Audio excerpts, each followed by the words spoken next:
Las Vegas is a city made of neon lights, with fancy cars and world-class fights. The memories that you have here will never die, and this is why we love the neon sky. The neon signs remind us of our glory days, the great lounge shows and Broadway plays. Once you feel the wonder, you'll know why. We all love Las Vegas and the neon sky. Las Vegas has long carried on a love affair with neon, and all over town, people are celebrating its continuing legacy. I'm Gwen Clancy with the Nevada Department of Cultural Affairs. On our program today, we team up with Clark County Public Communications to explore the art and history of neon. We'll visit the Neon Unplugged exhibit at the Nevada State Museum and Historical Society in Lorenzi Park, and the Neon Sign Boneyard on the Cultural Corridor. Our tour starts on Fremont Street on a noisy Saturday night in the heart of downtown Las Vegas, where it all began. Neon is what Las Vegas is all about. It's the great visual language of the city. It's the visual vocabulary that has defined the city in the public imagination. No other city in the world ever created a sign environment as spectacular on a scale as large and wonderful as we have here in Las Vegas. Here's a place where the signs became the buildings and the buildings became the signs. That had never happened in any other city in the world. You had sign designers who were working as architects, literally articulating a whole facade, a whole exterior of a building out of neon. In some sense, it was really about the architecture of light. Well, neon is what we're talking about on this episode of Exploring Nevada. And we are down here in downtown Las Vegas with Richard Hooker, who's with the City of Las Vegas Cultural Division. And neon is one of your great passions and interests, and this particular place is very important. Where is it that we're standing? We're standing in the heart of downtown. We're on Fremont Street and Las Vegas Boulevard. You look east, and it's the highway from Arizona. South is the highway from California. This direction, it was the highway from Utah. So the roads converged on Las Vegas, and in a sense made a place that had no reason to be other than an industry, gambling, that drove the development of the town, originating in the 30s. Because in the 30s, we have to remember, gambling was legalized. Fremont Street, the heart of Casino Center, and the most brightly lighted 3 blocks in the world. And very entrepreneurial casino owners use neon as a form of advertising. It was a wonderful melding of art, architecture, advertising, commerce, imagination. Here are luxury hotels and motels, fine shops and restaurants, entertainment around the clock in the many casinos and showrooms. Las Vegas has continued to be a boomtown up into the 21st century. Here we're looking at the old and the new. We see Jillian's, which is part of Neonopolis, which is one of the new developments downtown. One of the new developments that in fact uses neon as part of the architecture. There's 3 miles of neon in Neonopolis. But here in front of us is the original Aladdin's lamp from the 1960s. This once stood on the pylon in front of the Aladdin's lamp on the Strip. At that time, it was the largest sign in the world. It's part of now the collection of the Neon Museum. And in the Boneyard, you will see the second Aladdin's lamp from a decade later. And it's interesting to compare that icon from the 70s to this sweet little sign, which is almost a piece of folk art in comparison. When everybody loves neon, it's part of the sentiment and the history and the love of Las Vegas. Here's Annie Anderson, what a character. He was from the Milk Bottle from the 1950s. He was the dairy mascot. He's been restored and installed on the Fremont Street Experience as part of the collection of signs. And you were saying that neon has sort of a hot and a cold at the same time. That's sort of the beauty of neon. It's really drawing with light. It's light sculpture, and in one instance it can be hot. It kind of depends on the color. Red is hot, and blue and white, cool. It's really sensual and animated. Las Las Vegas has a reputation for reinventing itself and for tearing down old buildings and not being perhaps that interested in preservation and history. And yet, ironically, with the neon, the history seems to be right in the neon itself. I mean, look over there, Richard, at the olive and the martini glass. I mean, isn't that kind of a real statement about the history of Las Vegas? Well, it is, and in fact, the neon signs tell the history of the city, and here is a collection of 5 that tell the local history. The Red Barn was a famous old establishment. The Motel Nevada was down on 5th Street. What's interesting, though, is that while we put these signs on display in Fremont Street, it really is important to tell the interpretive history, to give a context to the signs, that tell the broader history, and that's something that can happen at the museum. Okay, and at the State Museum and Historical Society in Lorenzi Park, they've got the bone exhibit right now, and apparently a lot of people are flocking to it. They like seeing the history. They like talking about what they remember. The signs are the most beloved icons of the city. And you know, as I sit here looking at these signs, I'm thinking about our beloved historian Frank Wright, who was on the Neon Museum board for many years. And I see 2 elements that Frank always talked about that are part of the defining language of Las Vegas. One is the arrow. Here is the classic arrow of the flame. You look over here, Red Barn, and you see the martini glass. These are 2 elements that are part of the language of Las Vegas, and you can almost tell a kind of evolutionary history of design just through the arrow and the martini glass. Can you imagine Las Vegas without neon? It wouldn't be here without neon. Neon is what helped drive the development of the city. It helped create the city in the public imagination, and it's what was used by entrepreneurs and sign companies and casino operators to really make it a larger-than-life place. I mean, that's what Las Vegas is. It's larger than life. It's a place that shouldn't even be here in the desert. It was created out of nowhere. So what do people need to do to really appreciate this? To get involved in the neon landscape that really celebrates and defines the city. And one can do that by coming downtown to Fremont, seeing this collection of historic signs that have been installed, or the vintage signs on Fremont. You can go down to the Strip and still see some of the great classic pylon signs, some of the best that have ever been created. And some of the newest signs, too. Some of the newest signs, the architecture of life. Or you can go to the Boneyard and see those great old relics. Or you can go to the Nevada State Museum in Lorenzi Park, where you'll see the full context, the full history that tells the story of the signs related to the whole history of Las Vegas. Okay, and on that note, coming up, we'll go over to the Nevada State Museum and Historical Society in Lorenzi Park. Gather around. Now everyone, this is an exhibit of an Ice Age mammoth. Now long ago in Nevada, these ancient elephants rummaged through springs and stream beds for food. Imagine at one time, herds of these huge animals roamed in what might have been your own backyard. You'd be amazed. Over at the Nevada State Museum and Historical Society in Lorenzi Park, about 60 signs from the Boneyard are once again in the spotlight. They're from old businesses, old casinos. Some of the same designs are still on the casinos. The Golden Nugget has the same design, and we have the GOLD letters there from them. They're here from the Boneyard, and the Boneyard is an outdoor facility. So it's great to be able to bring them inside to the public and allow the public to see them. They're going to see a great collection of the neon that would fit in the building. That was one of the criteria that we had to use. Some of the pieces we wanted, for example, the Silver Slipper is 2 tons and 15 feet high, so we couldn't get it through the door. But we have the actual shoes that the Silver Slipper was designed from. Secretary at Young Electric Sign Company actually brought her pumps in and lent them to the designer. Greta, you're calling this exhibit Neon Unplugged. What is the meaning of that? It's called that because most of the neon doesn't work, and it is truly unplugged.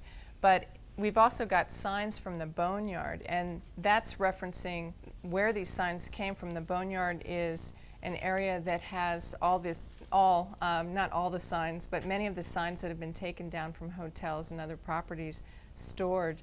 And it's really incredible. They're huge, huge, wonderful signs, but they've been out in the weather. So they range from the Dunes entrance sign, which is a little different. It's not quite neon, but we're trying to show the interior workings of some of this.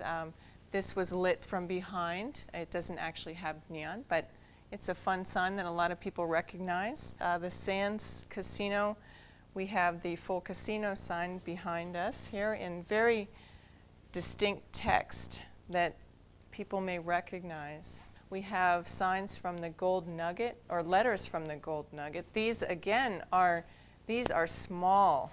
These are really small. They're the ones we could fit into the building. We've also got some letters from the Riviera and from the Desert Inn. Now, Greta, these signs look like they're made out of actual bulbs. Right.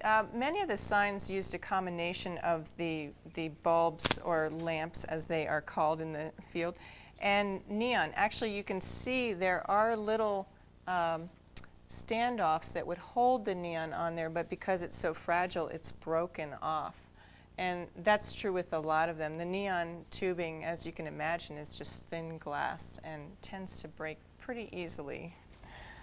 Now this sign, the landmark sign, this is one that we get so many positive responses from. The public loves this.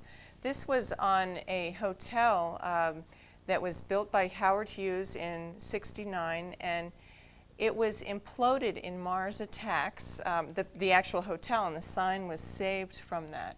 And people love this. They remember it. It was truly a landmark. It was a very tall building, and people remember seeing this. Also, James Bond, I think, jumped over this sign at one point in one of his movies. So this one brings back lots of memories for people. They went to their proms there at the landmark and things like that. how has the exhibit been received by the public? Oh, it's been great. People are so excited to see these old signs. Some of the hotels are still in place, but a lot of these signs have come down and been reinvented with new designs and, of course, fresh paint and bigger and better lighting effects. But it's sort of bringing back their history to them for people who've lived in Las Vegas or visited Las Vegas. And for others, they just love seeing them up close because they're really interesting to see how they're made and what they're made of and how big they actually are, even though, again, these are the small ones. Well, this cactus looks like old Las Vegas. Yeah, and that's interesting because actually this cactus is a saguaro, which is not a native of Las Vegas in the Mojave Desert, but people identify the cactus with the desert. They come to Las Vegas, they come to the desert, and they see this cactus, and here it is. And this was on the Celinda Inn, a hotel that's no longer there. This is the R from the Sahara, and the Sahara design was done by the Young Electric Sign Company, who we often refer to as YESCO, and they have designed most of the signs in Las Vegas. One of YESCO's best-known signs is not in the museum or in the Boneyard, because it still stands where it always has, watching over the city. Even if you've never visited Las Vegas, you may recognize the sign. It's been used extensively because its designer didn't copyright the image. It was her gift to her home, says Betty Willis, who continues to live and work in Las Vegas. They wanted it to be something that would identify Las Vegas and be as exciting and welcoming as they could get. So we put flashing lights and the flashing neon and the chasing lights, everything we could to put action on it, and then designed a shape that was unusual at that time. The whole theme of the sign for the county was supposed to be welcoming people and making them feel welcome. So at the back we put drive safely and come back soon. I was tickled when it was the backdrop for Wheel of Fortune, one of my favorite programs. It's been on a McDonald's drink cup, and it's moved out and taken on a life of its own. And it's been fun seeing how widely accepted and how many people that I meet tell me how much they love it, which amazes me. And it's home to them. They would say, when I see the sign, I know I'm home. And I think that's one reason the locals like it. They don't want it taken down because it's one of the things that hasn't been exploded, imploded. I did the Moulin Rouge letters and the sign out front, and I went to the library and looked up everything French I could. That's how I came by that letter style. And I did the Blue Angel Motel and the Blue Heaven bar with it. I did many motels along the Strip and Fremont. And now I'm 77 years old and having fun on the internet. I think what fascinates people about the sign is that somebody's actually living that. I mean, let's face it, it's been up there before most of you got here. And I think it just blows people away that somebody's still living that designed it. Yes, I'm history itself.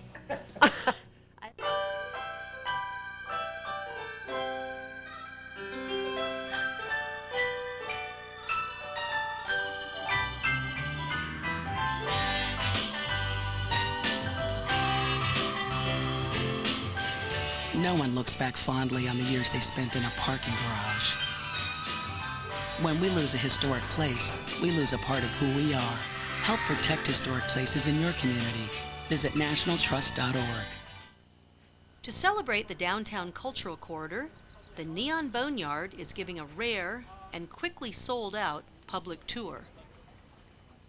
Hi, my name is Paco Alvarez, and I'm here in the Neon Boneyard here in downtown Las Vegas. And the exciting thing about being a part of this is that this is where Vegas started, down in the historic district. Also, there's a small piece of the Neon Boneyard down at the State Museum called Neon Unplugged, and we highly recommend you go down there. We're really excited to partner with the State Museum over at Lorenzi Park because we've been able to take 30 of the signs that are here in the Boneyard that normally people don't have access to since we're not open yet. And we've been able to work with them to take 30 signs over there and interpret stories and kind of give people a flavor of those landmarks that we've saved for them. So we're really excited. We think that contributes a great statement that both museums can partner together and share this history. You know, to play devil's advocate, a lot of people would say this is junk. These old signs are junk. So what do you say about that? Well, in reality, at one point and in some viewpoints, they were. They were seen as something that you were going to discard because you were reinventing the signage or the image of the place that they belong to, but they're not. What we see them at as treasures that define really the places and the people and the city. Well, people talk about Las Vegas reinventing itself, and I suppose when you reinvent yourself, you have to do something with the stuff that you have left behind. So is this sort of kind of the collection of what's been left behind? Right, that's really the concept of museums in general, that you save objects that may not seem to have a lot of value when you first save it or when you first look at it, but as you go on and you do the museum work to interpret it, do the research, find out where it came from, find the stories that go along, then that's what we're going to do with these signs. So yes, this collection represents a big piece of history for Las Vegas. So you're having this special event today, and people can come here for free, which is great, but they also could be in their swimming pools or in air conditioning somewhere. Right. So what is it that draws people here, and what do you hope happens with them when they're here? I think for a lot of people what draws them here are memories, and it's memories of a place or a time or an event in their life, and these signs can represent a huge story, and they can look at that sign and be reminded of those things. For other people, it might be the sign itself when you're talking about artistic design or design elements or colors or the technology of it. So I think for each person that walks through, it's a different experience. Do you think people are essentially interested in the history of Las Vegas, or do they become interested as time goes by? I think it's both. I think you have a core group of people that are always relentlessly fighting for the history of this city, and there's a great bunch of people trying to make institutions like this stay alive. And then I think as more people live here longer, and when people come here from other places and start to see all these dramatic changes, they want to look back and say, wait, where did we come from? This progress is moving really quickly, but let's talk about where we came from. We're going to head over to the Nevada State Museum. This is a wonderful exhibit. I'm so glad we had an opportunity to come here today, and we're going to go see what they have in the museum with their neon display, all the signs that have been restored, and learn a little more about our history here in Las Vegas. I am so appreciative to anyone that preserves our history because of the fact there are not that many people that are still around, second, third generations, fourth generations. There's not very many, and we have the memories in our minds, and to be able to show other people that come to live here, I think it's a wonderful thing. When I moved here, I wasn't interested in, the arts, the signs, the neons, and I've also seen Las Vegas go from not quite the old Vegas, but I've seen part of the old Vegas change to the new. I've also learned that there's plenty of museums here in town that you can learn and see some of the changes that have been happening. And it's actually been a good thing for me because I have learned more about how Vegas came to be and is now Vegas, and made me feel more as a Las Vegan, so it's good. And what is it in general that's important? What do you think is important about museums? For me personally, because I've gone to museums since I was a child, it's a really individual experience where I can walk in, nobody's telling me what to think or what to learn.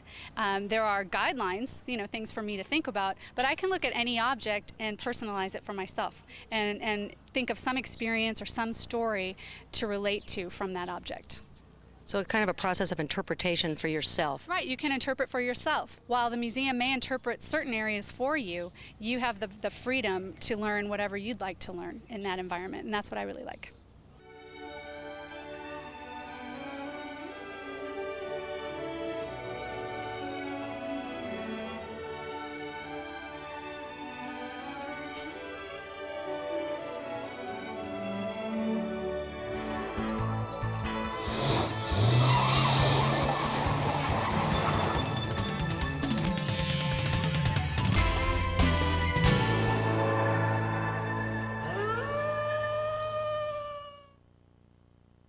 These signs are mainly, I guess, from the 1950s, 1960s. And what's startling to me, Greta, is in this museum, there are the neon signs, but you walk around the corner and you see this mammoth, which is thousands of years old. It's ancient mammoth. Is that startling to you, that juxtaposition? It is, and kids really love it. They can run underneath them and him or her, and just you can look up and see how big it actually was. We've also got hands-on things where you can feel how rough its teeth are. So this guy, I can imagine he's really popular with the kids. And the other thing that must be popular is the ichthyosaur. Yes, the state fossil is about 225 million years old. So this is a reproduction, of course. And if you can just imagine this swimming around, and it used to swim around where Las Vegas is today, where there was a lot of water. So 200 million years ago, and then in the rest of the museum, you have historical exhibits. We do. We talk about the Native Americans that used to be here in this area, in this valley, and we go up through the current history, but we talk about Hoover Dam, we talk about the founding of Las Vegas, and we have a lot of great things that show what Las Vegas used to be. Well, if you're a newcomer to Las Vegas, it seems to me that this would be a really great place to come just to find out about, the cactus and the animals that are around here. If you're one of those 5,000 newcomers to Las Vegas every month, we'd love to have you here because you'll be able to get a sense of the desert that you're living in, from the animals and the plants to the early prehistory up through the history of today. So it's really great for newcomers to get that overall sense. So besides what's on exhibit, I know that museums often have many things that aren't on the floor. There's just not enough space. So what kind of treasures do you have back there? We have incredible treasures. We've got Al Capone's watch that he gave to a friend of his. We have some early certificates that Bugsy Siegel issued to pay for the Flamingo Hotel that were actually valueless. This is one of my favorites. This is a dress from Judy Bailey, who was the first woman casino owner. She owned the Hacienda, and she had given us many costumes. And this is in the back of the house right now with a lot of our other things, costumes from Bally's, and we plan to do a costume show. And a lot of the collection won't fit out in the front of the museum, so we try to do rotating shows to show these wonderful wonderful things that we have. And what is this incredible creation over here in the corner? This is from Ballet's Review and from the Jubilee, and this has been around for quite some time, and it's really great. You can really see how much work goes into making these wonderful showgirl costumes. I wonder if the inspiration for that incredible showgirl hat could have been this bighorn sheep, Greta. Maybe. Look at those horns on there. Well, people who, especially newcomers, but anyone who, no matter how long they've been here, could learn a lot at this museum. How do they actually get here? If you come up 95 and take the Rancho exit and get off, take a left on Washington, you'll come right into Lorenzi Park. And it's next to Sammy Davis Jr. Amphitheater, if you're familiar with that.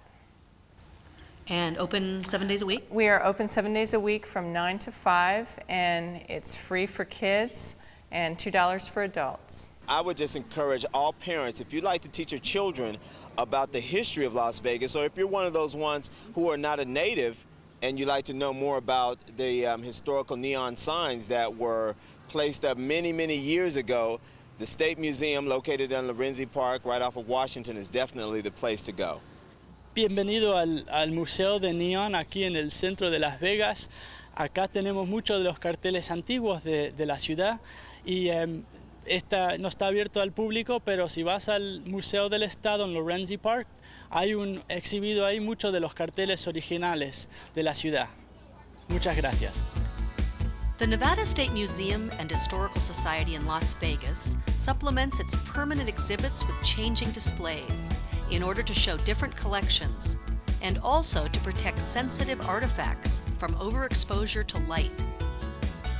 For up-to-date information on what's on display, call 702-486-5205 or visit us on the web at nevadaculture.org. The state of Nevada runs 7 museums, including the Historical Society in Reno, the State Museum and the Railroad Museum, both in Carson City, the East Ely Depot Museum, Lost City Museum in Overton at Lake Mead, the State Museum and Historical Society in Las Vegas, and under construction, an historic railroad operation in Boulder City. Membership in any museum gives you free admission to any other state museum. We hope you'll visit soon, and see you next time on Exploring Nevada. The great lounge shows and Broadway plays. Once you feel the wonder, you'll know why. We all love Las Vegas and the neon sky. Do do do do do do do do do do do do do do.